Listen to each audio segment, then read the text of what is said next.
अस्सलाम वालेकुम। Abdominal stretch marks आसान ټکو کې په دې خېټه باندې نشانات جوړ شي.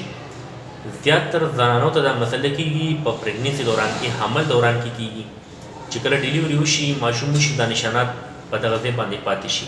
دا په خېټه باندې هم وي، په هپس باندې هم وي، او چې په کوم ځای کې چربي ډېره زیاته وي نو هغه ځای باندې هم دا سټریچ مارکس چې کوم دي دا نشانات دا وي.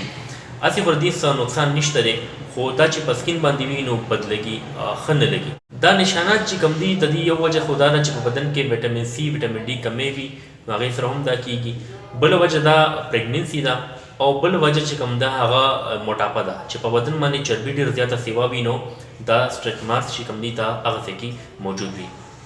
د دې د ختمولو لپاره بهتره خو دا ده چې په خوراک کې هغه څیز استعمال شي په کوم کې چې ویټامین سي، ویټامین ډي ډېر زیاته وي، او وسره هومیوپیتھک ریمیډیز تاسو خیم دا تاسو استعمال کې انشاءالله دا سټریچ مارکس چې کوم دي دا نشانات چې کوم دي دا چې کوم بد لګي هغه په بدن کې په کوم ځای هم موجود وي دا به انشاءالله ختم شي.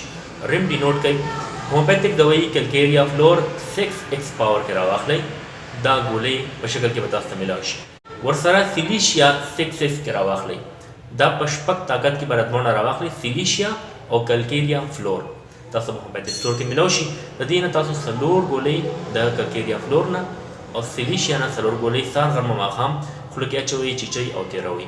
دې سره د ایکسټرنل لګو لپاره یو اوینټمنټ راځي، د کینټ کپ دی چې کوم کینټ هومیوپیتھک کپ دی د هغې راځي WML په نوم باندې، په سکرین باندې تاسو ښکاري به WML کریم چې کوم دی تاسو ایکسټرنل سهار او ماښام په چې کوم نشانات موجود دي هغه باندې تاسو لګوئ. انشاءالله څو ورځې کې دننه دننه بس تاسو را چې کوم سټریچ مارکس دي، چې کوم نشانات دي دا به ختم شي د الله په فضل باندې. که دا ویډیو ستاسو خوښه شوې وي نو همارا چینل ډاکټر شبیر پښتو سبسکرایب کړئ. زما له دعا الله پاک دې ټولو ناروغه خلکو له شفای کامله نصیب کړي. آمین. الله حافظ.